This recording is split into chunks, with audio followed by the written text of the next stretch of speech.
o'clock. We'll call the Barron County Board of Supervisors for Monday, August 16th, 2021 into order. We'll have roll call and public notification. Dale Hines.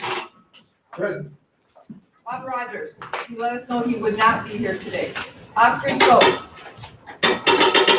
No Oscar? John Banks. Here. Terry Lee. Here. Carolyn Bartlett. Here. Pam Falk. Here. Bill Stradle. Present. Gary Taxcott. Here. Jim Gorse. Present. Gary Nelson. Here. Roberta Mosentine. No Roberta? Okay. Pete Olson. Here. Steve Johnson. Here. Carol Moen. Here. Eric Panier. Here. He's online. Louis Oki. Here. Russ Rinzing. Here. Todd Gerlin. Here. He's online too. Okay. Jerry McRoberts. Here. Mark Thompson. Present.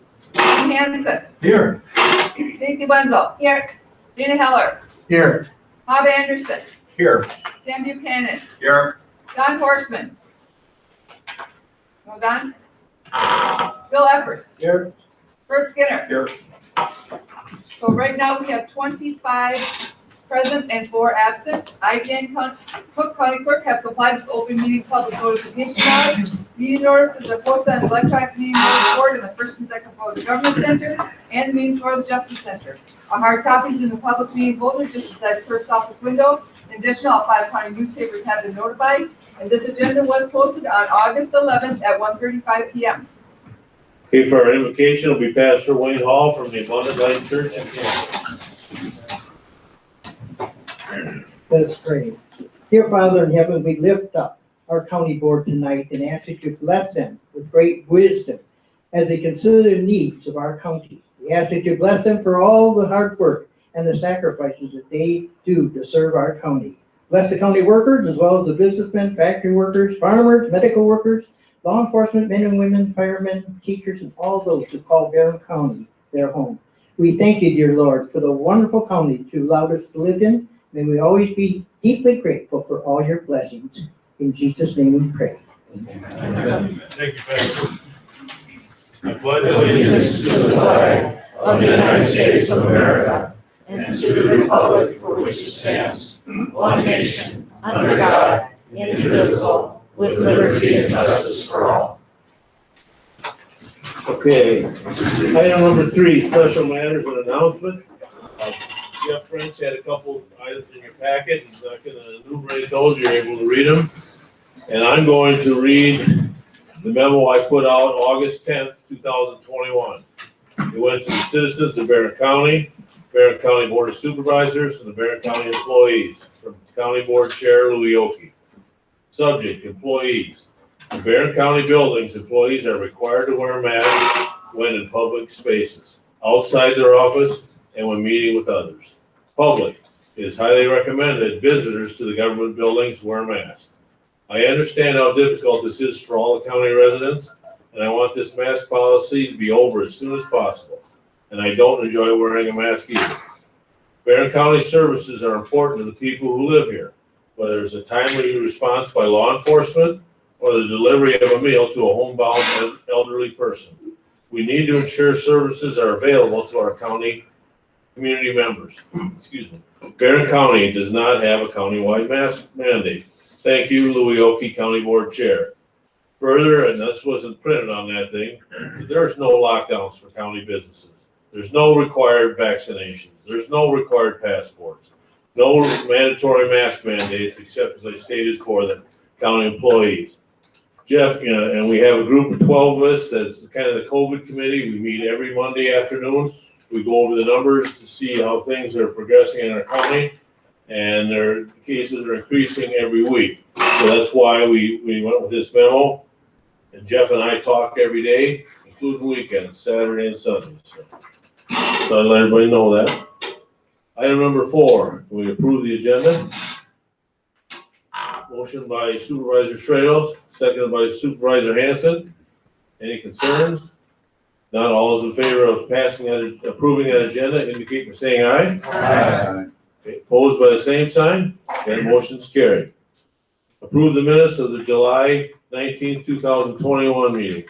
Motion by Supervisor Renzig, seconded by Supervisor Heineke. Is there any concerns on those minutes?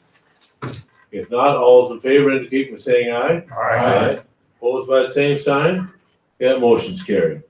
Public comment. Now, we have quite a few of them. I'd just like to point out, I don't want repeats. You have 3 minutes, you're certainly entitled to say what you came here to say. But if you're gonna say what this other person said, please stand up and say my point, whatever it is has been made, and not come up to the podium. I'd appreciate that, it'd be nice.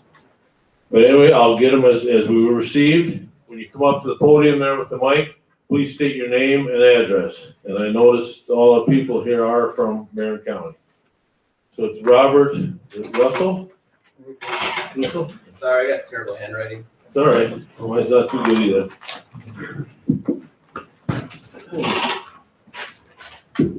I don't know what I'm gonna say, so I'm winging it. Your name and address. Oh, Robert Rupel, 366 26th Avenue, Cumberland, Wisconsin. Hi, Freightonet. Robert Rupel. So I was driving over here, and it's tough to drive over these meetings because it's summertime, and you guys are always going to these meetings. So I think I really appreciate what you guys do because I'd rather be playing golf or water skiing right now. I've been fighting masks in Cumberland for not over a year now, and nobody really seems to want to listen. So it's a kind of frustrating topic. But I'm here, and I hope you guys want to listen to me for a few seconds, I guess. I don't really see the need because everybody that I talk to in my circles, my circles don't get vaccinated, but they all had COVID the last year or so. So everybody's got what I call grass-fed, non-GMO antibodies. And so my entire basketball team had it. They got the grass-fed, non-GMOs. Everybody, I think we're ready to move on. And I think you guys are, you guys have to start, as leaders, you have to start moving us on, okay? You have to push back on Madison and all the, I lived in Madison. I went to school. I graduated from UW-Madison. I'm a mechanical engineer. I know what the politics are in the southern part of the state, and taking direction from those guys is bullshit. It's total bullshit. We live here because we're not Madison, and I don't ever want to be Madison. Okay? So I really appreciate it if you guys would make rules like our local people want you to make rules, and not some federal, state people who aren't elected, all the stuff that we see every day. And if you need, news feeds that I get that might be a little bit more anti-mask, anti-vax, I'll let you know my feeds. But anyways, that's what I have to say. And I know Jim, and I see Bert in the back.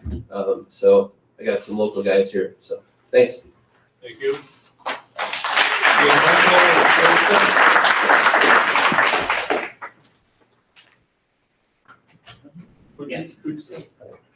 Michael first up.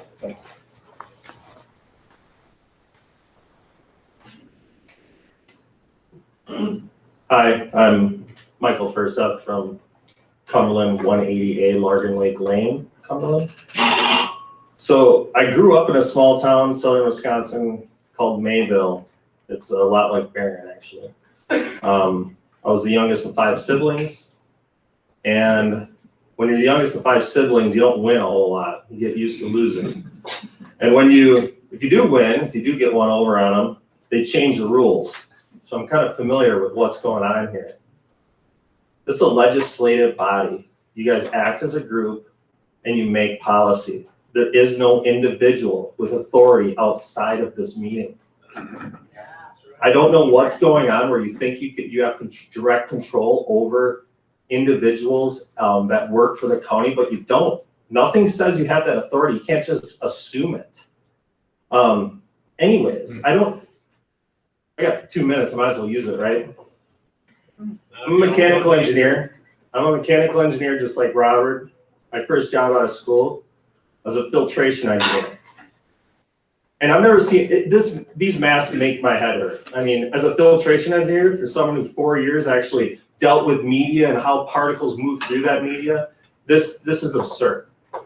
They're about 10 times too small to be effective as a filter. And I know that firsthand. I actually went back to some of my old notes. It's just ridiculous. And anyway, what are you actually accomplishing? Even if you did have the authority to do this, what are you doing? So the CDC keeps track of something called, I think they call it CIP or something like that. It's COVID, influenza, and pneumonia deaths. And they lump them all together because sometimes it's pretty hard to tell the difference, right? So they lump them all together. And right now in Wisconsin, they're on seasonal norms. It's been like that for months. So why are we spreading fear?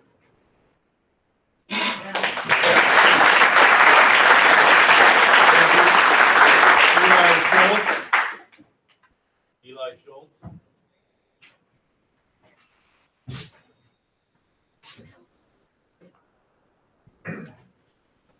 And the next person up will be Kelly Sellers. Be ready, please. Thank you. Eli Schultz, 1604 23th Street, Cameron, Wisconsin. First of all, I'd like to say that if COVID is a concern at this point in time to anybody, everyone that is concerned has the opportunity to protect themselves. Second of all, make no mistake, the left will never surrender COVID. They will continue to wield it as a weapon against freedom and liberty of the people of this free and independent republic that is these United States. We do not live under orders or edicts or mandates in this country. We are free people. The problem is there is no science that supports the efficacy of face mask usage in the general public. All we have is the conjecture of non-elected bureaucrats. There is not one single peer-reviewed documented meta-analysis, which is the highest form of science, that can conclusively prove the efficacy of face masks in preventing a viral spread in the general public. I can provide dozens of studies that all conclusively prove that face masks are utterly useless. These studies come from places like the Mayo Clinic, the New England Journal of Medicine, the Cleveland Clinic. The truth is that face masks have nothing to do with public health and everything to do with submission and control. Control over liberty, restrictions over common sense, and COVID crisis mode forever.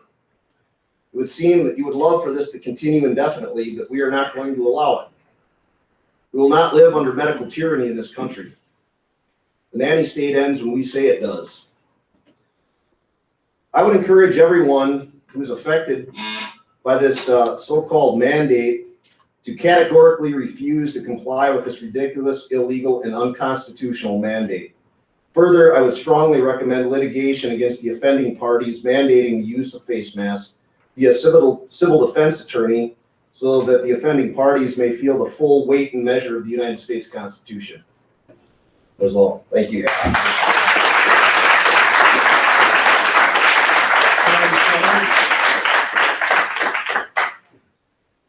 Up My name next is- will be Diane Bowman. My name is Kelly Sellers, 1240 25th Avenue, Cumberland.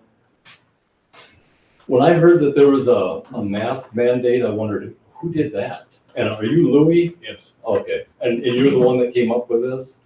Well, like I stated before, we have Group 12. We meet every Monday, and through the medical evidence and the cases, yes.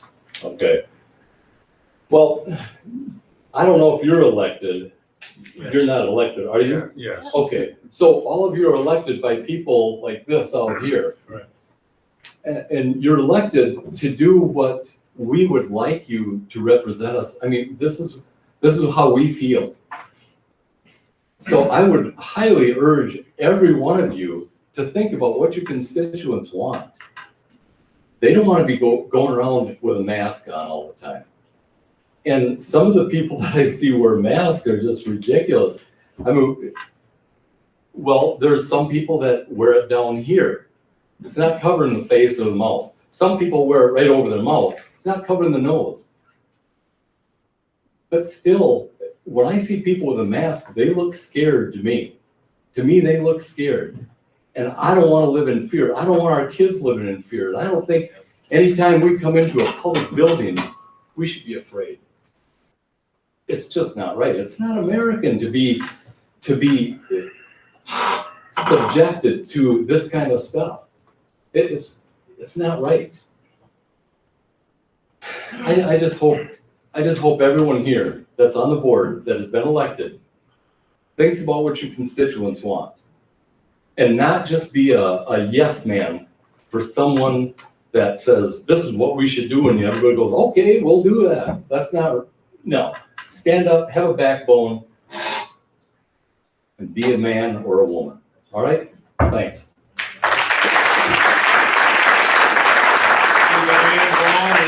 Next is R.C. McLeod. Hi, my name is Diane Wong. I live at 4627th Street in New Auburn. While I'm not in favor of mask mandates, my bigger concern here is the way in which this came about. This was a mandate signed by the chairman of the board, Mr. Oki. There was no board vote, and it seems to me from my communication with some board members that there were very few that knew about what was going on. He simply said, this is what's going to happen, and signed a mandate. This concerned me, so I called Mr. French, the county administrator, to clarify. I was told that it was within the chairman's rights to do this. When I asked for the statute, he said that they did not have one, or he didn't have one to provide for me, but he did say that they had consulted with an attorney prior to the decision. Now, to me, just the fact that you consulted with an attorney before you made this decision tells me you think there maybe was something sketchy going on. Mr. French told me that they needed to have control in their building and went on to say that if a person set up a tent in the hallway, they needed authority to be able to get that person out. I told Mr. French, and I tell all of you here, that that's nowhere near the same comparison. There are rules and laws about trespass that would apply in that situation. And there are also laws that govern what a chairman has authority to do in our Wisconsin statutes. Let me read it to refresh your memories. Wisconsin State Statute 59.12 says, open quote, the chairperson may administer oaths to persons required to be sworn concerning any matter submitted to the board or committee of the board or connected with their powers or duties. The chairperson shall countersign all ordinances of the board and shall preside over meetings when present. When directed by ordinance, the chairperson shall countersign all county orders, transact necessary board business with local county officers, expedite measures resolved upon by the board, and take care that all federal, state, and local laws, rules, and regulations pertaining to county government are enforced, end quote. Do you know what I heard in there? A lot about the board, nothing about the chairman acting on his own. Yes. I went to look further in the Barron County roles and responsibilities. In your online site, I found this statement. The chair shall further perform all necessary statutory duties enumerated in Wisconsin State Statute 59.12, previously quoted. It went on to explain that the chairman may be used by all committees, is to call the board to order, preside at meetings, decide issues of order and agenda. The chair is to vote in most roll call votes, preserve order, and see that the rules are enforced. See that the rules are enforced. That's one of the chairman's duties, is not to go off on his own and make a mandate without consulting the board. If I were a member of this board and I were not consulted, I believe I would be pretty upset that I had been circumvented and the chairman issued his proclamation. Unless someone is able to show us a statute that says the chairman has this authority, this mandate is null and void. If this goes unchecked, what is to stop him from issuing further mandates? What is next? Vaccines for county employees, showing your vaccination card at the door? I'm calling on the board today to condemn this overreach by Chairman Oki and to remind him that he is a board member with no authority to act on his own Thank you, outside Diana. of the Your Wisconsin 2 minutes is up. statutes. Thank you. All right.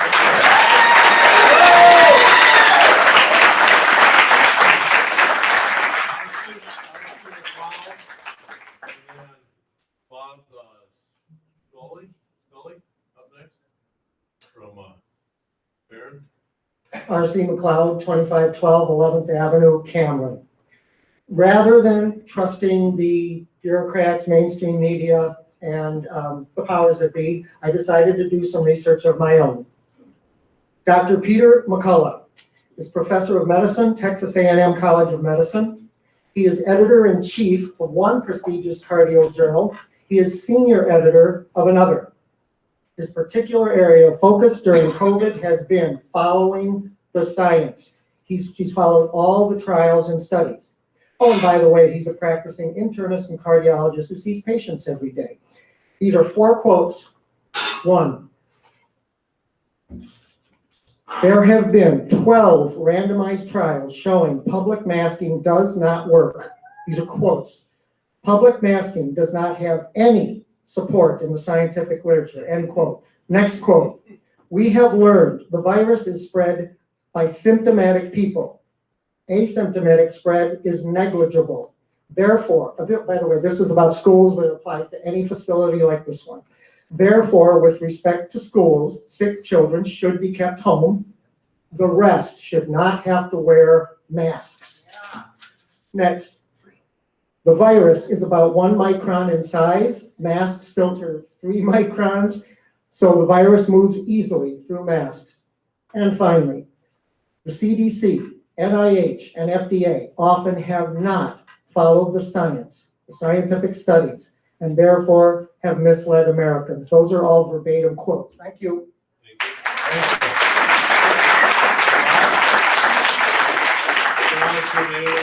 Bob Shaw, I think many of the points that I made have been well covered by these people, and I've just endorsed what they said, so. Thank you, sir. Joel Thompson?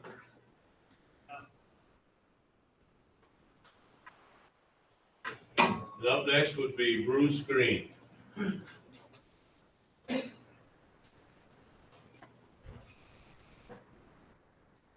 Joel Thompson in Dallas, Wisconsin.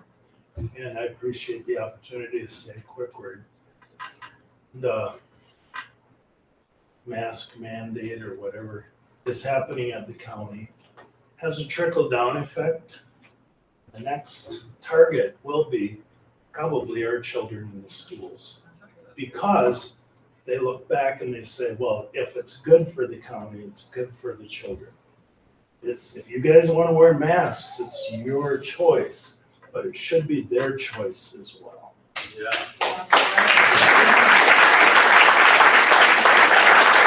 Okay, Bruce Green, and up next is Julie Cost. Hi, I was gonna talk about something else, but real quick. As far as masks go, you guys, Who are you?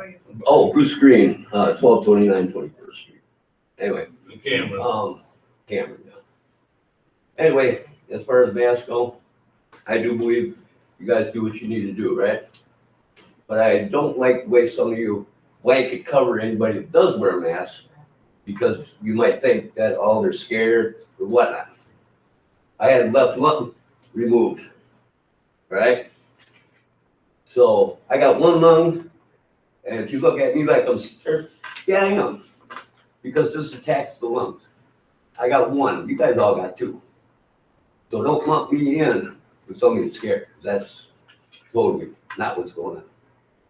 Anyway, I hear you guys are talking about having anybody with testimony swearing to tell the truth, right? Is that correct? Did you swear to tell the truth? Absolutely. Well, I mean, did I have you do that? No. No, but I heard that that's what you guys are contemplating. No. No? Well, I was misinformed. But since I'm up here, I think it would be a good idea that anybody giving testimony in front of you guys would swear to tell the truth. Also, I think it would be good policy for the members to do the same. So, anyway, that way you foster trust and accountability, and that's one thing I think this thing needs. Thank you, sir. Julie Cost. And up after that is Dr. Chris Severs. Julie Kaus, and I'm at 36 Edgewood Court, Barron.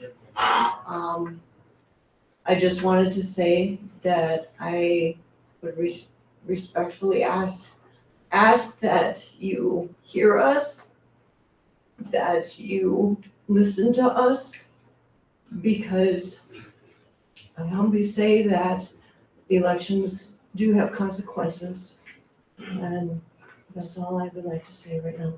The rest, I agree with everything else that is being said, so thank you. Thank you. Dr. Chris Severs, and then after that is Chad Owens. Dr. Chris Seaver, 1911 13 and a half Avenue, Cameron, Wisconsin. My understanding from your first introduction is that there is not a county-wide mask mandate. Correct. And there's only dictation or expectation for county workers to wear masks. Correct. Is that correct? So I'm here for all those people that don't want to wear a mask and have to. Because if you want to wear a mask, I have no issue with that. I have an issue with people being forced to or forced not to. That's that freedom of choice that we would all like to have. So my question is for you guys, maybe you, Chairman, is who decided for county workers, because you guys, somebody decided that. Who decided that? And Your 12 typically, group it's men? not a give and take, you just make your comment, but I will answer that, I did say it at the start. There's a group of 12 people, or 11 employees, and then myself, that we meet every Monday and go over the data and make that decision. So there's no dialogue back and forth with regards to this board of supervisors that represent us. There is, if the supervisors don't like what is mandated, they certainly let us know. So if I asked a question on all these supervisors that would agree that a mask mandate and agree that their county employees should wear a mask, they could choose to say yes or no. They will not do that tonight, no.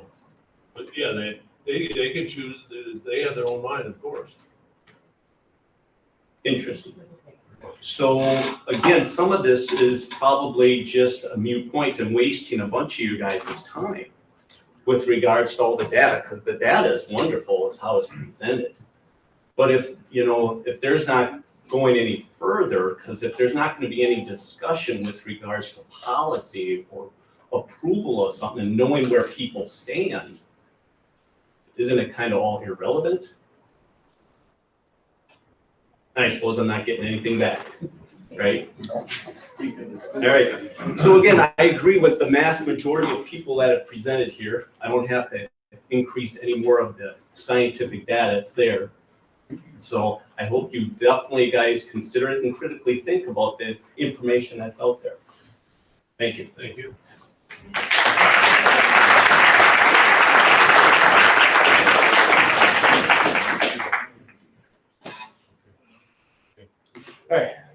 Hi, my name's Chad Owens, 3927 Comstock. Excuse me, Chad, I just want to say, Patty Green is up next. Oh, sorry, Patty, I jumped in front of you. No, you're up, Chad. All right. Well, I just want to say I come into this building off and on fairly often throughout the year, and I always love coming in because you walk in there and you see this place in the military, and you got all the branches up, and that's great because I'm a vet. And took notes of the Constitution. So I believe every elected person here also takes an oath to the constitutions of the state and the federal. And you uphold the law. That is your guiding principles. Not hearsay, not mandates that somebody puts out because there's just as much evidence over on the other side. Liberties. You said the pledge of allegiance and liberty for all. So anything that takes away those liberties really is outside of your jurisdiction. Period. All right? So we just had an individual who died at a church, and he was in the Korean War, and he had some really neat stories. But one of the things he did say to his family that was related to me was that he just was shaking his head about what the heck is going on with this COVID stuff. Fear has turned everybody who's taken an oath, even at our school board, to just throw our Constitution and laws out the window and make mandates and make rules or make stuff willy-nilly just because it might make somebody feel good. You got to stay in the boundaries of what the law says and the Constitution says. You can't take away the First Amendment. You can't make policies that discriminate. If you want to wear a mask, that's your choice. I got no problem with that. I don't think anybody here does. But we do have a problem with when you put a mandate down or put a rule in place that takes away my constitutional rights and my religious and my personal belief that it's a bunch of crap. So that's basically how it comes up. you gotta stay in your bounds. Don't go outside your bounds. The Constitution laws are your bumpers. You start bumping out bumper, you gotta go to a lawyer to make sure it's clear. Yeah, you might wanna rethink that. That's about it. Thank you, Bert, for your time.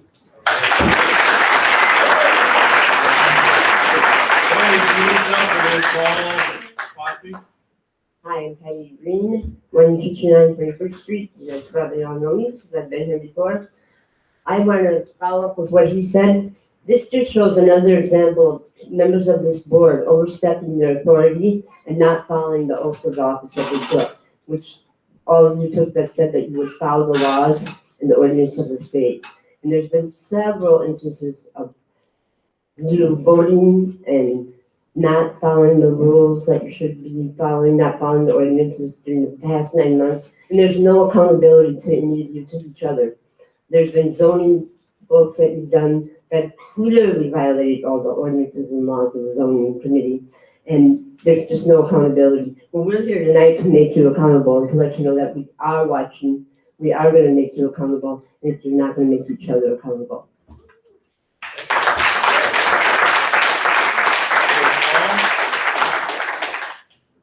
P-O-P-P-E. Up next is Heidi Weiss.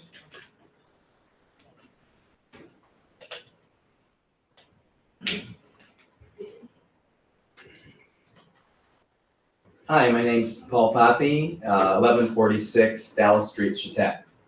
And I'm a pastor Faith Baptist in Chautauqua. And so my comment for today is I'm very concerned in our country about the breakdown of trust between elected officials and the population. Okay? And when there is a breakdown of trust, the population, we have to consider how exactly are we conversing with one another? Are we conversing in a healthy way? Are we sharing our grievances in a way that's constructive? For elected officials, the question is, are we being accountable to the people that have elected us into office? There has been a lack of accountability because the decisions that have been made in restricting churches from meeting, you guys probably all know, I probably don't have to tell you, the Wisconsin Constitution says this: the right of the people freely to assemble shall never be infringed. How often is never? I asked our sheriff this question. Would you answer that? How often is never? So do you understand why there's a breakdown of trust? Okay, I was on the phone with my representative, John Banks, prior to the meeting when the extra powers to the health department were being considered in Barron County. And John Banks said to me, well, Paul, you know, there might be 10 pontoons out on the sandbank in Chautauqua, and we don't want that to happen. And I said, John, you don't have the authority to tell somebody with a pontoon whether they should be on the sandbank in Chautauqua. Are you guys willing to accept the parameters, the parameters of power in our country, the balance of power? Because here's what I know. 3/4 of the money for our health department comes into our county from outside of the county. And the last 25% is not used until the first 75% is used. And then on top of that, the authorities that we're looking to, the CDC, the WHO, they live outside of our county. That means we're making decisions not for the constituents of Barron County per se, but for people that are outside of our county. And so you need to understand whether you're for masks or not for masks, just think about whatever the next step might be that a bureaucrat could enforce on you that you don't want enforced on you. If you guys are not going to restrain your power and join in with your constituents right now in restraining the rule of power, you're just gonna, oh, if I agree with it, I'm gonna let bureaucracy reign. It's gonna come for you too. Okay? There are going to be laws that'll come. All right, thanks. I believe you did sign another one. What's that? You did sign 2 of these. You only get to talk one time. Oh, I only wrote one.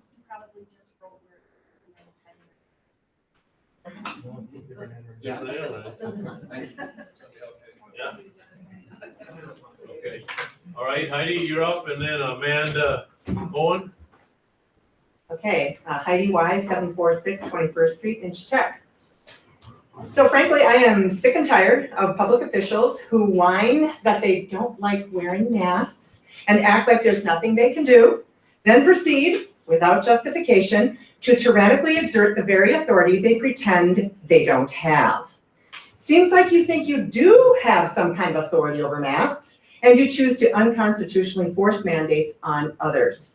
As Diana has already said, consulting with an attorney before issuing decrees sounds like someone who knows he's on shaky ground. Let me set the record straight about a few things. Number one, there is absolutely no state of emergency that warrants any such mandate.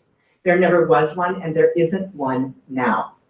Two, according to the state statutes already stated, the county board chairman does not have the authority to unilaterally issue mandates. As such, they are null, void, and unenforceable. If I were on this board, I would be livid that the chairman did this without involving the board, and I sure as heck would not be wearing a mask right now. Third, not one county official has ever produced a shred of verifiable real-world evidence that mandatory masks yield a net benefit to Barron County. Fallacious appeals to authorities such as the CDC do not count as evidence. Actual Barron County evidence shows that cases increased sharply last fall after the mask mandate.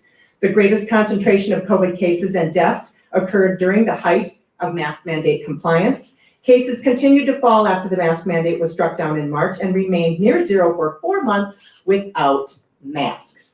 Simply put, there is no positive correlation, let alone causation, that mask mandates reduce cases and deaths. In fact, the evidence suggests the opposite. Despite these clear indicators that you are wildly out of line, here you are again, illegally mandating by fiat the same useless intervention that didn't work the first time. Governor Evers was proven wrong when he did it, and you're equally as wrong now. The definition of insanity is doing the same thing over and over again and expecting a different result. So now I'm wondering if you are insane, incompetent, or malevolent, and not one of those is a quality I want in a public official. If you truly believe your interventions control virus spread and outcomes, and that the results of the past year were truly catastrophic and preventable, then I suggest that your performance and the performance of our health department over the past 17 months has been abysmal. You've controlled nothing. People died under your watch. And here we are again, going through another rise in cases that you failed to prevent, and you're recommending the same interventions that failed the first time. You clearly do not learn from your mistakes. That is deeply troubling. I urge you to resign. We deserve better leaders who know how to follow evidence and are able to offer creative solutions that accommodate the fearful and vulnerable without trampling the rights of those around them. Thank you.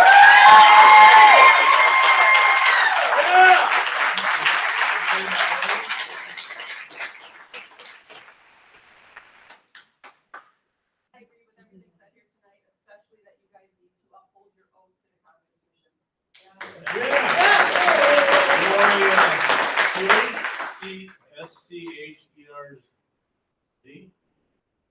from Chautauqua. And then up next is Betsy Carson, or Becky Carson. I'm the youngest of 10 children, and for me to even be standing here is a miracle. My sweet mama used to let me stay home from school because I didn't want to give a book report. But God has done a work in my life. And just wanted to share with you, first of all, my name is Gloria Scherz. My address is 277 19½ Street, Chautauqua, Wisconsin. And I'm very passionate about this subject. I may go off of my notes and I may cry. And you'll have to forgive me because I'm the baby of my family.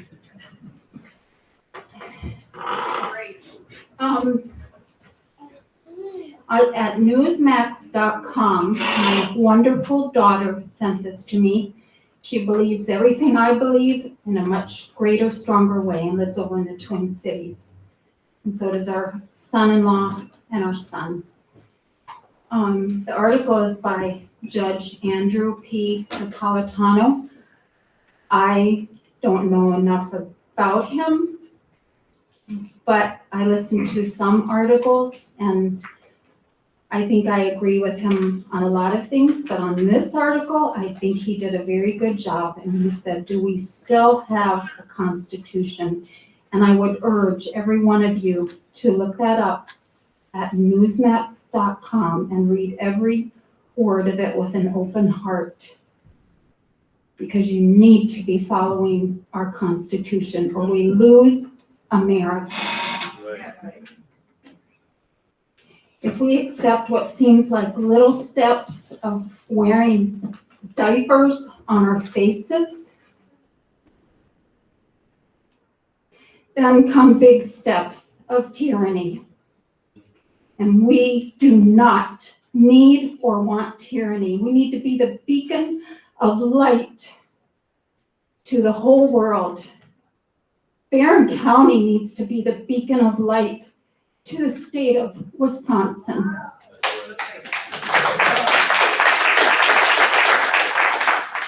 If you say yes to masks, it's already been said here.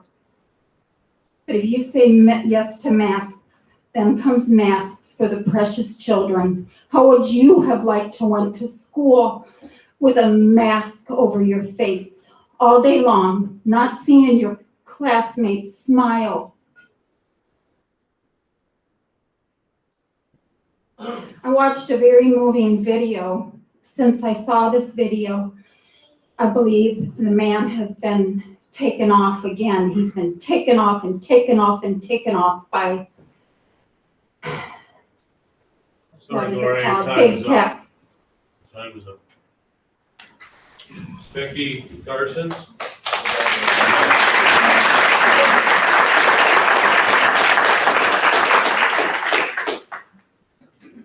First of all, I thank you for allowing us to stand up here. Secondly, I thank all of you. What you have said has been 100% on.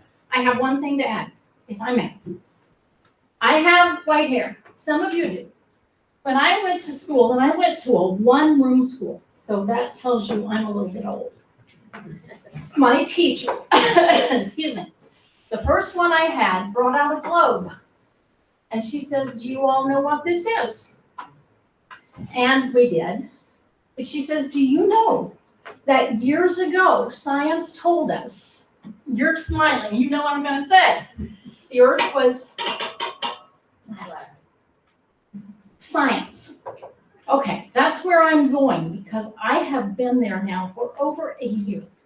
I have done research upon research upon research upon research.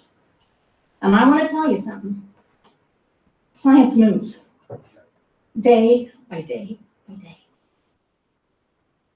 It's going to. We find new things. We find new avenues. We find new cures. We find new vitamins. We can't stand on science. You have to stand on your Constitution. You have to be there 100%. Take a look at things, honestly, both sides. Because you can find all kinds of sides out there. Trust me. They're everywhere. Take home your mask tonight and spray some hairspray through it. COVID's an aerosol. It goes right through. You're not protecting anybody. It's not protecting you. That's right. I'm done. Everybody else has pretty much said what I want to say. I just want to say, you folks have been elected. Stand on your Constitution. Don't bounce with the science ball. It goes too far. We need to find some truth. Maybe you need to find some of the doctors up here in the hospital and nurses and talk to them. Maybe you need to. Thank you for your time.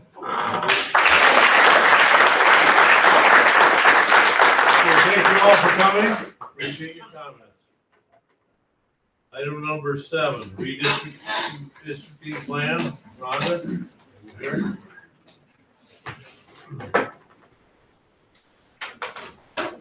Good evening. I am back again to provide you with an update on the local redistricting process in response to the 2020 census. The delayed timeline I previously presented was not approved. Therefore, we will be working with a compressed time frame to complete our supervisory district plan. A proposed timeline created by the Wisconsin Counties Association was included in your packet, and Jody has brought this up for us. I'll just briefly go through this. Today, actually, the census block data was provided to the state, and the State Legislative Technology Services Bureau has already integrated this data into their WiseLR online mapping application, which is used by counties and municipalities to create and transmit their supervisory and ward district boundaries. I've begun preparing the tentative supervisory district plan on the WiseLR platform, beginning with our existing district boundaries and incorporating any necessary adjustments based on population changes and input from municipalities and the executive committee, which serves as our redistricting committee.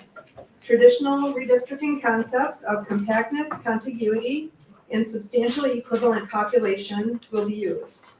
And upon a quick review today, it does appear that some adjustments are going to be necessary.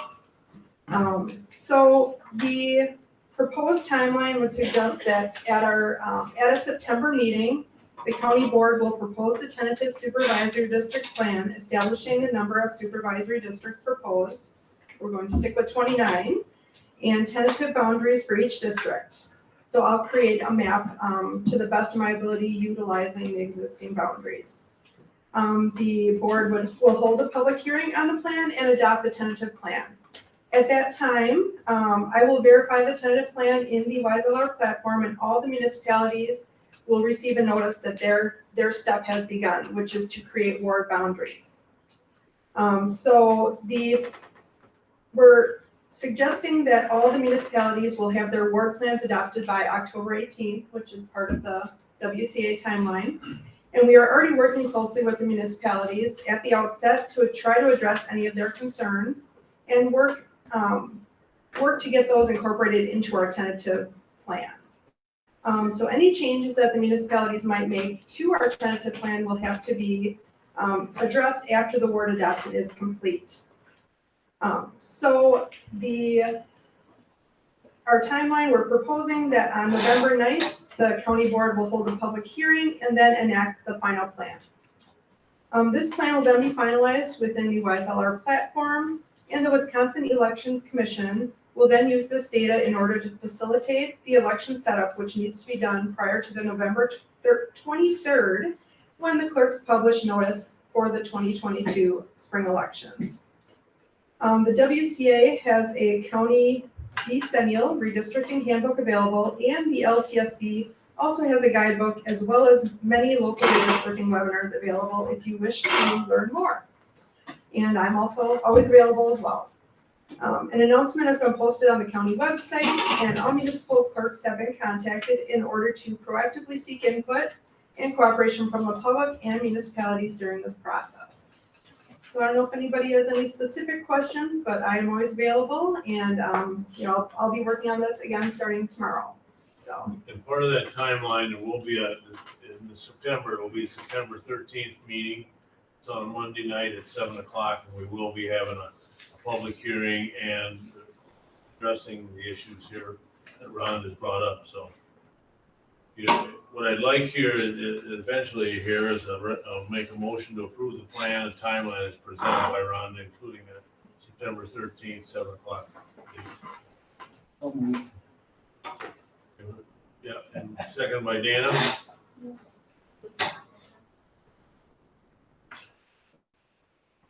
Whatever you said. And Gary made the motion and Dana seconded. Jerry, you repeat it. Okay, so Pete?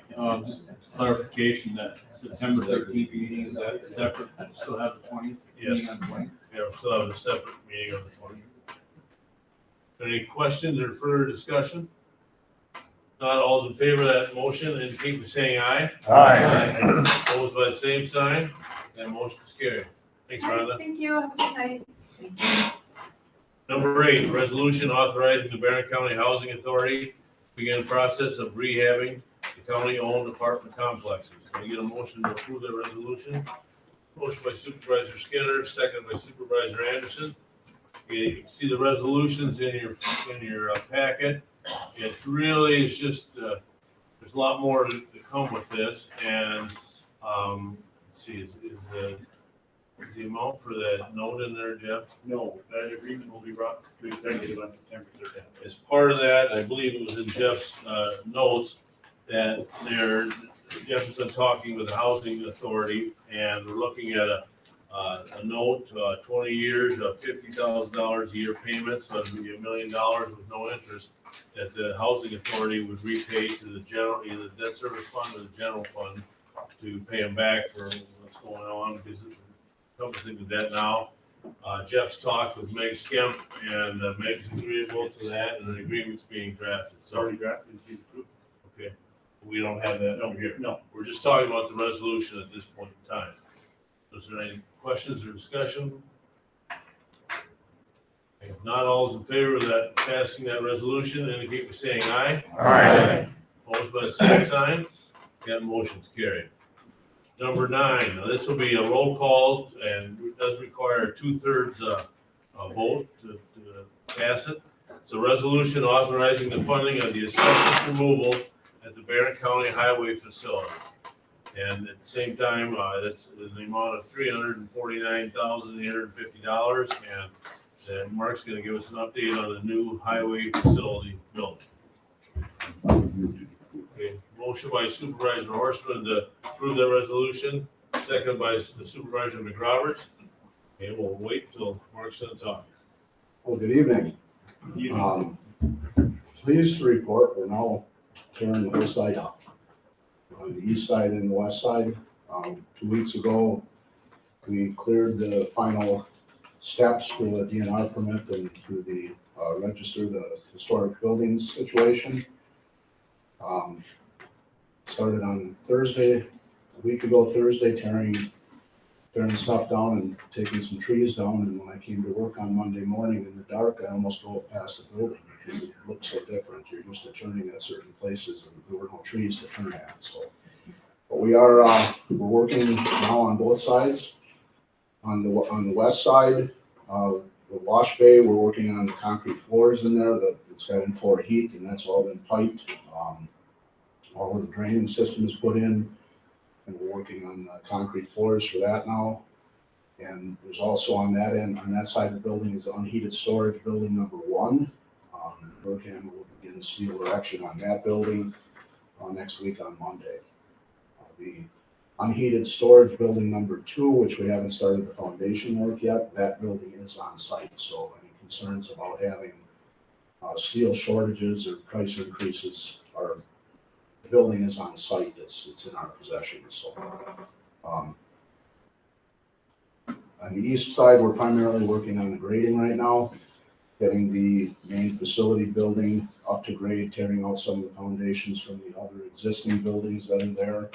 We're working on the storm sewer. If you came in from the north tonight on 25, you noticed equipment down by the river and looking back towards the facility. That's the storm sewer. That started today, and they figure they've got a couple weeks of storm sewer throughout the site to get drainage.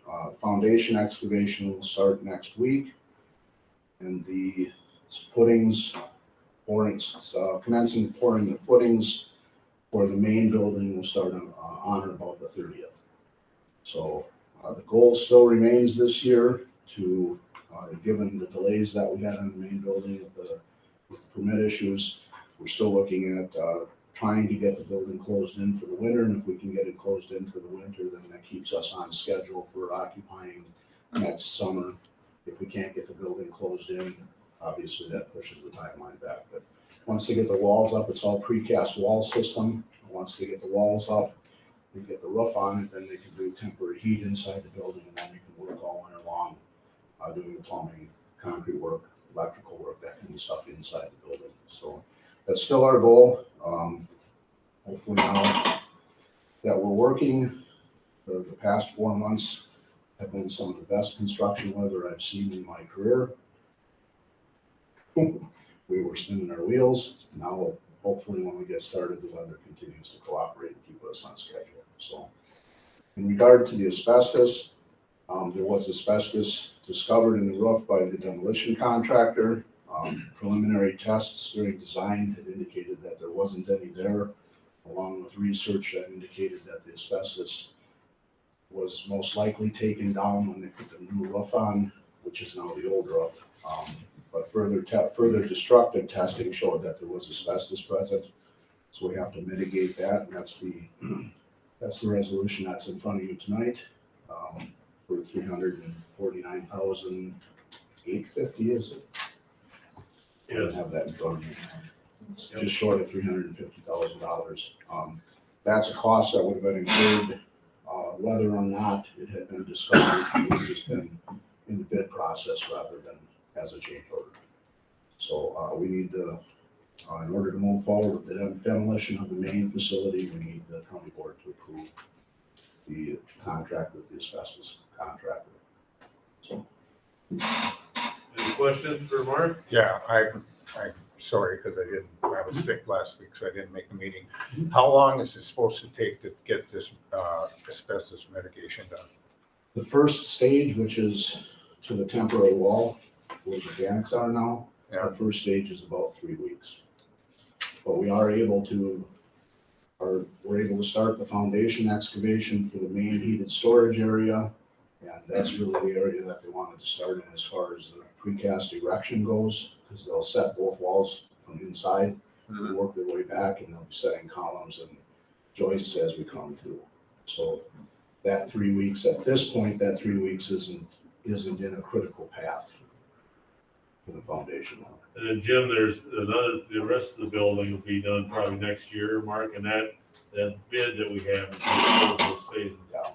Yeah, that second part of the building will come down once we occupy the new building. That's that temporary. The front part of that shot that we had, the front part of that is actually, we moved our mechanics from the back part to the front part. There's a temporary wall in there. If you go to the back side, once it's gone, look, it's a wall of multi-colors, because the temporary tin that was put up there was about every color you could find that Menards had that was reasonably priced.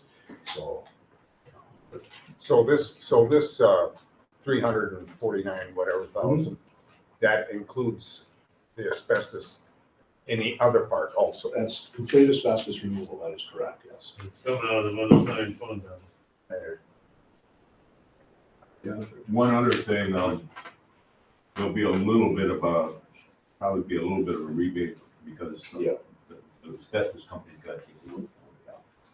That is correct. We don't have that number from the demolition contractor yet, but because he no longer has to deal with this, with the skin of the roof and disposal of that skin of the roof, all he'll have is the trusses down to take down, so we'll get him credit from that. And our construction manager is negotiating that. Any other questions? That's what I was gonna ask, what, if you look at the offset was of the original. We don't at this time, but we're working on it. Okay, if there's no further questions or any further discussion, we've got a motion and a second on the floor to approve this resolution. And we'll need to do a roll call vote, and we'll need 2/3 of the majority to. First up is Bob Rogers, he is absent. Next is Oscar Scholes, he is absent. John Banks. I get the first vote. Yes. Terry Lee. Yes. Carolyn Bartlett. Yes. Pam Fall. Yes. Bill Schradel. Yes. Gary Taxgal. Yes. Jim Gores. Yes. Gary Nelson. Yes. Roberta Mosentine is absent. Pete Olson. Yes. Steve Johnson. Yes. Carol Moen. Yes. Eric Panier. Yes. Louis Oki. Yes. Russ Rinzig. Yes. Todd Gerlin. Yes. Gary McRoberts. Yes. Mark Thompson. Yes. Glenn Hansen. Yes. Stacy Wenzel. Yes. Dana Heller. Yes. Bob Anderson. Yes. Dan Buchanan. Yes. Don Horstman. Yes. Bill Efforts. Yes. Bert Skinner. Yes. Dale Heineke. Yes. So we have a vote of 26 yes and 3 absent. This resolution is approved. Thank you. Louis, if I may. Yep. Just a reminder to those that are on the building committee, the facility committee, we We meet tomorrow morning at 9 o'clock. And for the rest of the county board, as always, if you'd like to see what's going on the site, give me a call and we'll try to set some tours up for you. So, okay? Have a good evening. Thanks, Mark. Item number 10, resolution creating a one-child children's long-term support service case management position. As Jeff indicated in his update and in the resolution, the thing is fully funded by the state. If it goes, the funding goes away, so does that, but, you know, as in anything, the state can change the rules down the line, but well, hopefully that won't happen. But anyway, motion to pass that resolution, John? Motion by Supervisor Banks, second by Supervisor Trail. Okay, is there any discussion or questions that we have for Stacy? If not, we'll do, unless you want to say something, Stacy, we'll. Okay, good. Well, we all trust you. So let's have a roll call vote. Okay, Oscar, is absent? John Banks, Yes. Terry Lee, Yes. Carol Bartlett. Yes. Sam Fall, Yes. Bill Schradel, Yes. Gary Taxell, Yes. Jim Gores, Yes. Gary Nelson, Yes. Roberta Mosentin is absent, Pete Olson, Yes. Steve Johnson, Yes. Carol Moen, Yes. Eric Panier, Yes. Louis Oki, Yes. Russ Rinzig, Yes. Todd Gerlach, Yes. Barry McRoberts, Yes. Mark Thompson, Yes. Glenn Hansen, Yes. Stacy Wenzel, Yes. Dana Heller, Yes. Bob Anderson, Yes. Dan Buchanan, Yes. Don Horstman, Yes. Bill Efforts, Yes. Bert Skinner, Yes.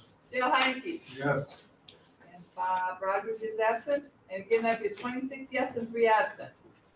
Motion, resolution carried. Item number 11, resolution authorizing applying for a cost-sharing grant from the Wisconsin Department of Natural Resources. That's for the rifle range out in Marlin. I believe Jeff had an update telling me about that as well. It was nice that initially we thought we were gonna have to pay for this ourselves, but with this grant that Steve was uncovered, we could get 75% of it back, so. Can I get a motion to approve that resolution? Motion by Supervisor Thompson, second by Supervisor Gores. Are there any further discussions or questions regarding it? Pete?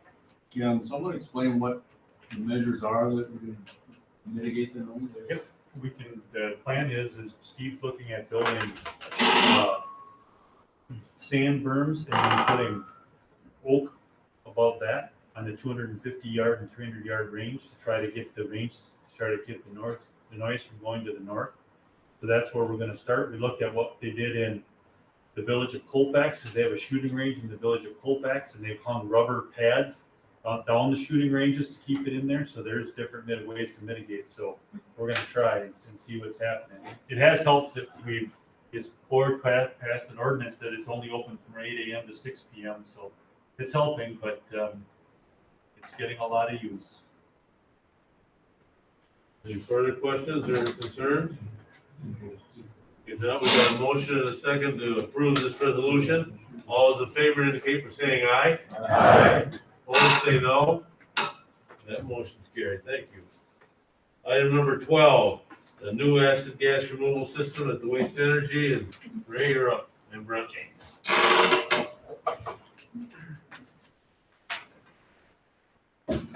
Good evening.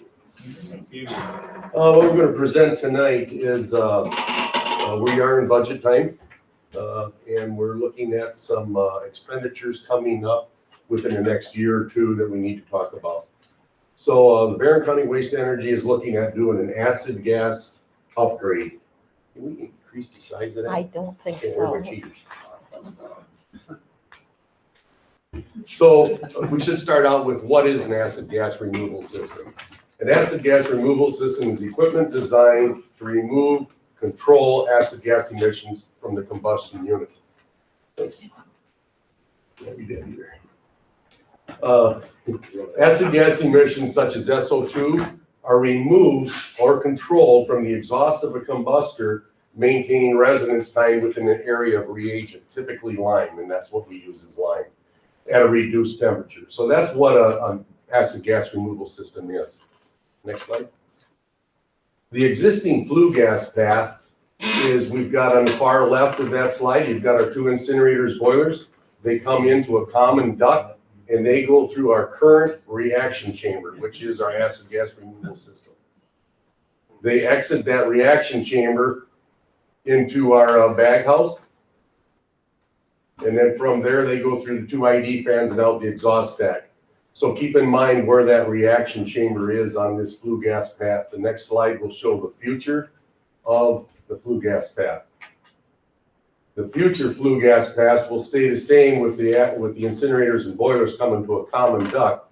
But as you'll see in the center there, it goes into a reactor, which is basically a cyclone with an upflow of reagent and gas. Goes through another cyclone where we're able to recycle that reagent until it is completely spent. And then it goes from there into the bag house, through the ID fans and out the stack. The other drawings there are also including some flue gas, because when we run 2 units, we've got a certain ACFM of volume that's going through these units. When we go down on 1 unit, we need to maintain that same actual cubic feet per minute going through these acid gas. So that's what those other lines are up on the top. That's another gas passage there to recycle and maintain that gas flow. Next slide. This is our existing acid gas removal system. This is our reaction chamber. What you're seeing there is that common duct comes into the left side of that reaction chamber. And basically what it is an enlargement of the duct to slow the gas stream down so we can get that reaction process. We currently are not getting that reaction process, and as we continue, you'll see why. So that's what our current system looks like. So what does the current system, why does it need to be removed? As you can see, it is outdated, and it was built in 2005, and it is substandard. The reaction chamber is in need of major repairs. There's been significant repairs to the reaction chamber since it was installed in 2005, and these repairs and modifications started soon after installation. These repairs and modifications are estimated at about $110,000 that we've put into this since 2005. There's also going to be continued repairs until we remove it at an estimated cost of about $15,000. So we're starting to throw money away. The Barron County Waste Energy has recently obtained a new operation air permit, June 18th of this year. And that will allow us to increase the capacity from 100 tons a day to 150 tons a day.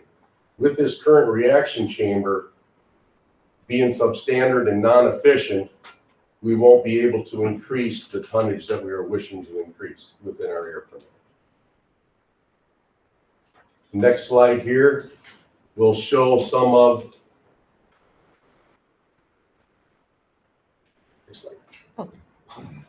There we go. So this is some, you'll see some of the same schematic here.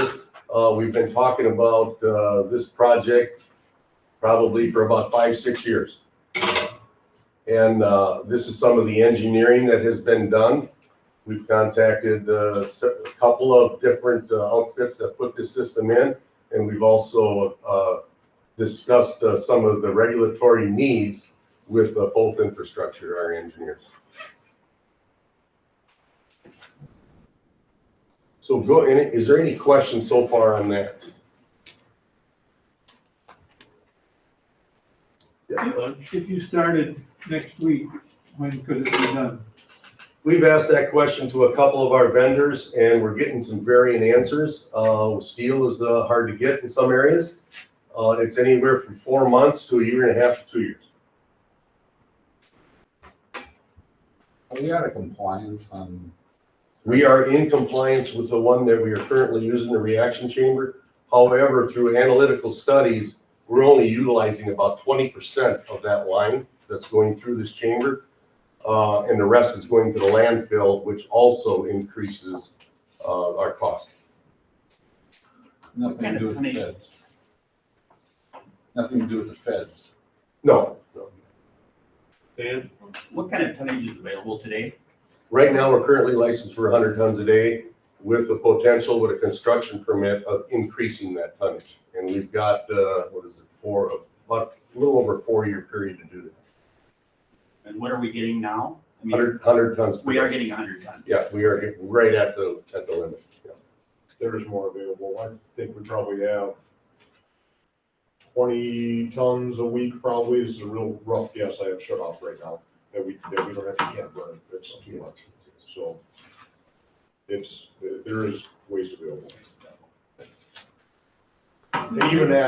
And even if we don't go to 100 tons or 150 tons a day or 130 tons a day, even if we don't increase the capacity of the plant, this has to be done. It's not based on just increasing the capacity. It is a needed piece of equipment in the plant. The way I see it, we have probably three options.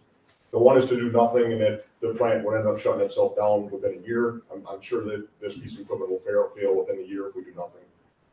Another option, which I don't foresee to be a good one, would be to rebuild what we have. It's inefficient, and I can guarantee that we'll never be able to meet the emission standards that we need to do by going to 150 tons a day. We can meet them right now, but if we go to 150 tons a day, we have to meet lower emission standards. And this piece of equipment would not do that. So the other option that we came up with is we want to win. This is a winning piece of equipment. And this has been on the radar for quite some time. This did come up. These guys have been really rebuilding that plant from the ground up and replacing a lot of stuff constantly. And this is the one big piece that needs to be accomplished to keep this plant going. And after everything that the management and the employees at that plant have done, now is not the time to give up on it. We can take a step back a little bit. There's a slide that we missed, and this will maybe help answer a couple of questions also. What will this upgrade provide? The more efficient utilization of that reagent or the line to reduce the line purchase expenditures. Just looking at what the engineers are telling us, this estimated savings would be $64,000 a year. The potential elimination of the acid or of the activated carbon injection system, which is used for the dioxin, furan, and mercury control. This will be confirmed with emergency air test installation, but it also has the potential to save an additional $27,000 a year. The reaction to the bottom ash disposal expenditure due to lesser tonnage of discard from the acid gas removal system. Like I said, that lime was going to the landfill.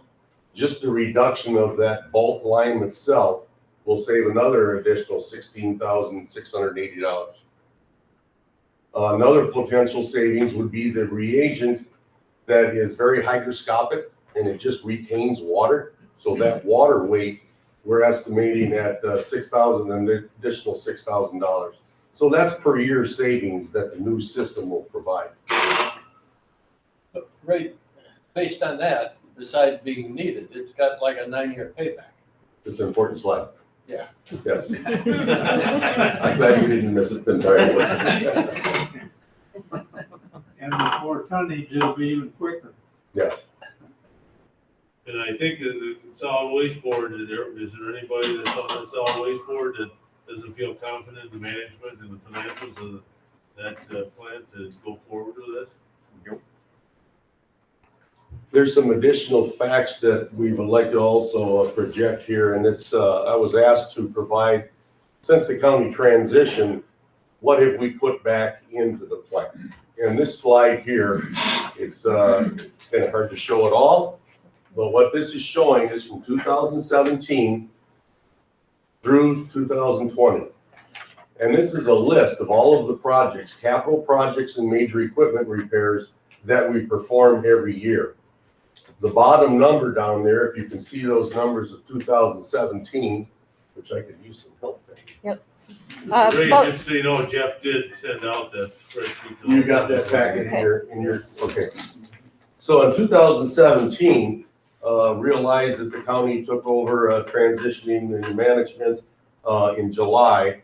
The remainder of that year, we put $242,716 back into the plant for major equipment repairs and capital improvements. In 2018, that was the year that we put the stack up.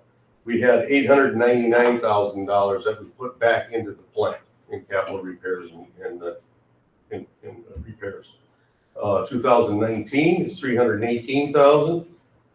And then in 2019, we put $878,000. So what this is showing a grand total of $2,338,000, is that this project is providing money and putting it back into the plant for those repairs for long-term continuing operation.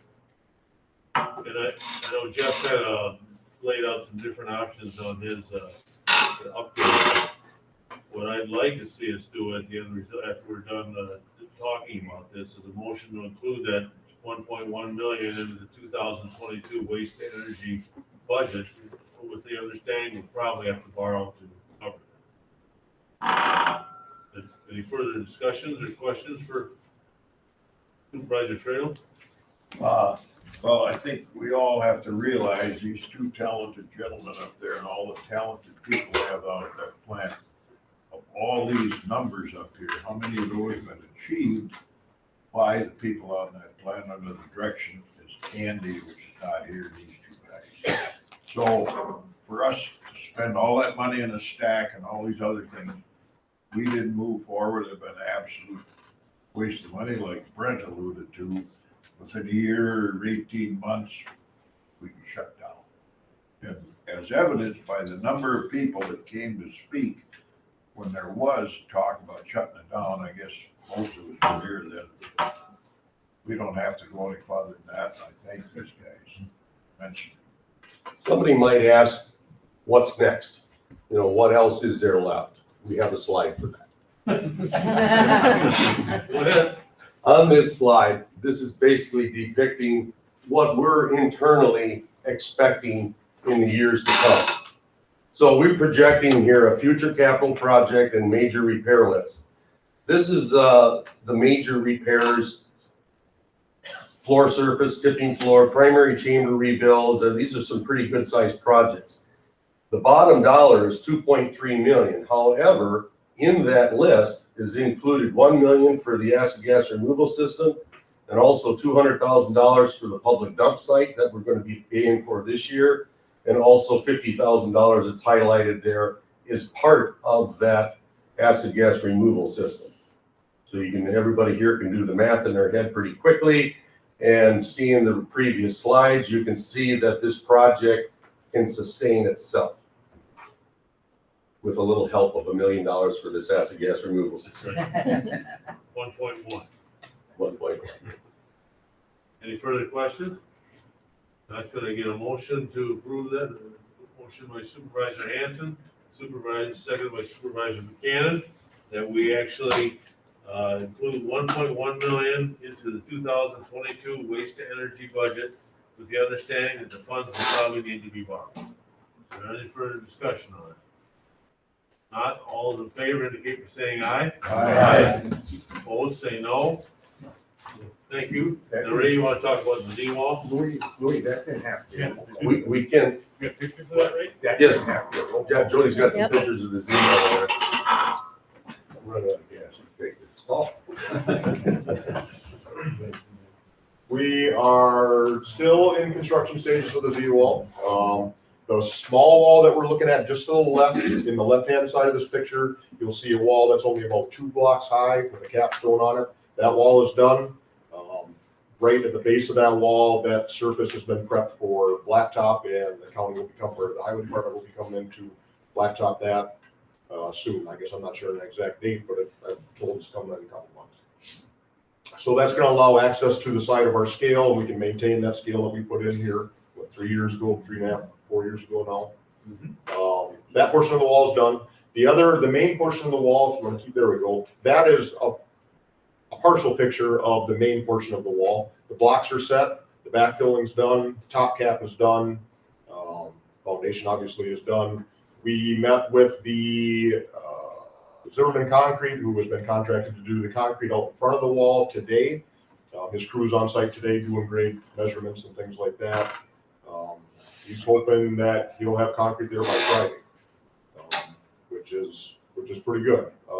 We had a lot of setbacks with the actual wall itself, with the instruction on how to build the wall, and the confusion and miscommunication between the vendors, us.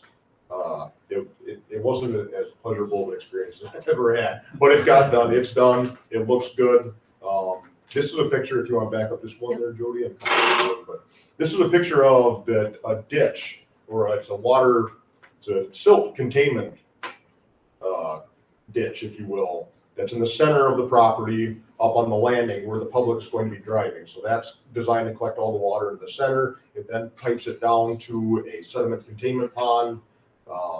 That took a long time, and there was some stuff with the DNR on that, but so going, that's another picture of the ditch. That's the base of it. The truck up there. Yeah.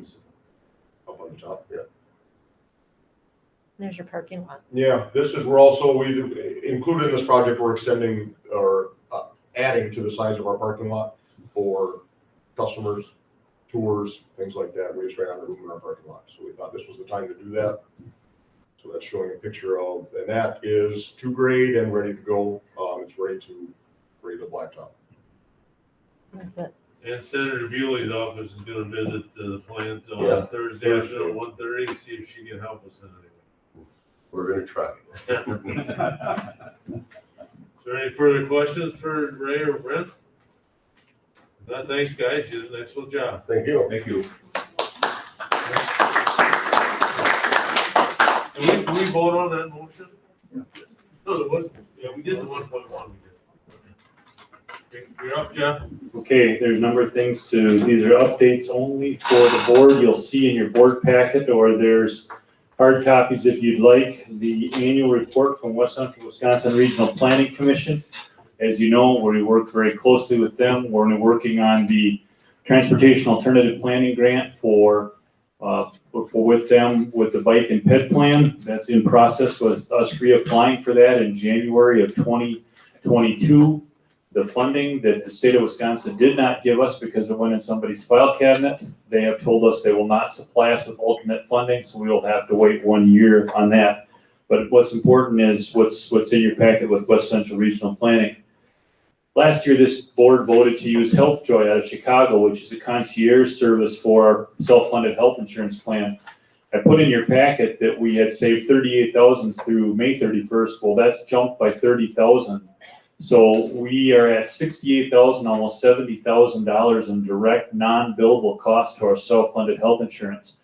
So we've already paid for this contract in 6 months. So this is roughly on schedule to put $200,000 on the bottom line of our self-funded health insurance, which is why we can plan for the 2022 budget with a 1 or 2% increase. We're actually planning a little bit more than that right now in the budget because we want to continue to build fund balance in that fund.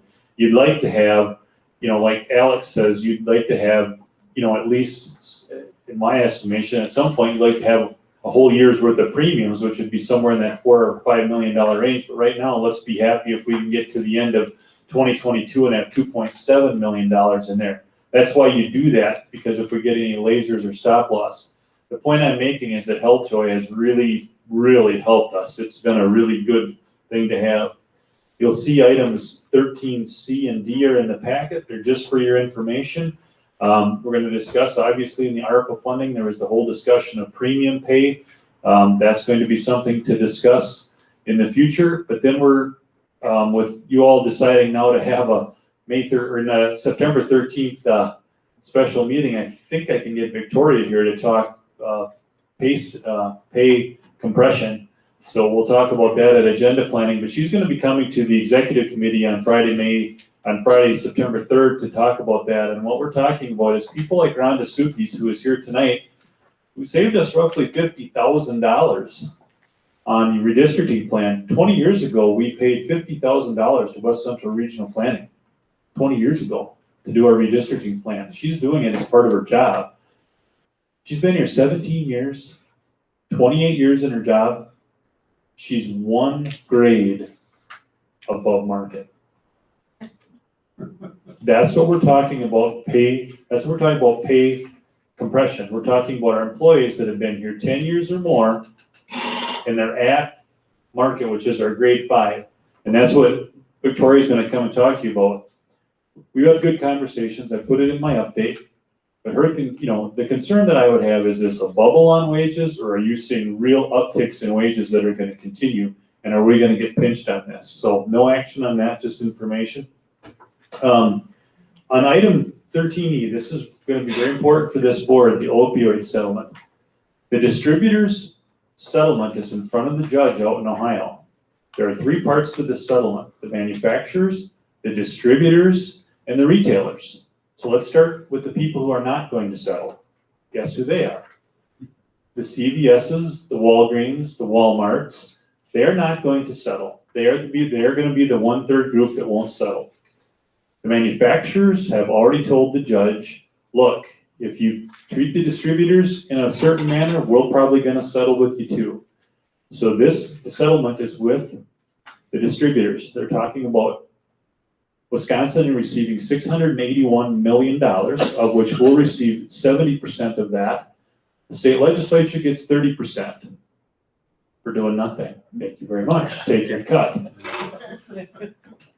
Gotta have some fun. So, there are 71 of 72 counties that sued. And this settlement, in order for it to be finalized in what they call extinguishment, you're going to have a minimum of about 40 or 43 states that are going to say, look, we're going to settle this. So what does it mean for you 29 that are going to vote? Eventually, we're going to see a settlement sheet offer that's going to come to the Barron County Board of Supervisors, and you're going to have to vote up or down to accept that. Then that will roll up by number of municipalities suing within each state. That number will then be added to the number of states that sued, which I believe is in the 40s. And then that total number is going to have to come to a factor that the distributors agree on. And then everybody's going to have to agree that, yep, we've extinguished this lawsuit, and we're going to move on. But there are roughly 10 pages of how you can spend this money. Kind of sounds like ARPA money. But basically it flows to the Health and Human Services Committee, Carolyn. It flows to your committee. And that needs to be budgeted, and it needs to be budgeted in the areas of drug and drug abatement. I will tell you that Stacy Frolick and I have talked about this. One thing that's been very successful here in Barron County is our drug reunification court. So what we've talking about, that's been quite successful because it helps reduce property tax levy by us not having to take kids out of homes or look for out-of-home placements, or look for funding sources like that. So it is a way to reduce our property tax levy. So what we're talking about is using some of that money to fund that drug court into the future to save money. And you can spend that money over time. So that's an interesting thing that's going to happen here. We talked about the Z-Wall and then the community support program. I just put an update on what's happening with some employee changes up there. No change to the budget. So any questions for me? I don't have any appointments at this time, although I'm anticipating one appointment for sure on the Board of Adjustment for next month. So any questions for me? Thank you for the vote on the waste energy plant. So when we get to the November meeting, if we do put a borrowing in there, it'll take a 3/4 vote of the board to pass the budget this year, because I would include that borrowing if we have it, the money, you guys, if you have the numbers, we'll put it in the budget so we can do that all at one time, because then we'll get a 3/4 vote of the board on November 2nd. And then we can move that forward. We can have the money from, I would assume we do state trust fund loan, probably. Do a state trust fund loan, we'd have that money available for the waste energy plant, say by January or February, so they could get the product ordered and we could then go from there. So with that, that's all that I have. Thank you, Mr. Chairman. Item number 15, claims, petitions, and correspondence. We have none. Suggestions from you would like that on our next board meeting? Yeah. Okay. Put it on there. And I know how we proceed with it, if it needs to be board approved or what. Well, that's the idea. Yeah. Right now is we got the 12 people, like we said, in that. But if you want to, as a full board, dictate the policy, I guess we'll be discussing that at the next board meeting. And I think it should go on the agenda or the executive. Right to the board. Right. Okay. We'll bring it to the next board meeting. Yeah, I think it takes the heat off of you guys, and there are school districts that are not. Yeah, I know. Well, we can't control the school districts, but I know, yeah. but I'm just saying. I don't mind not getting shot at all the time. You're right. We were always told we're a policy-making board, because the fact is, we're dealing with taxpayers' money, no matter waste, energy, whatever. So I think it's very important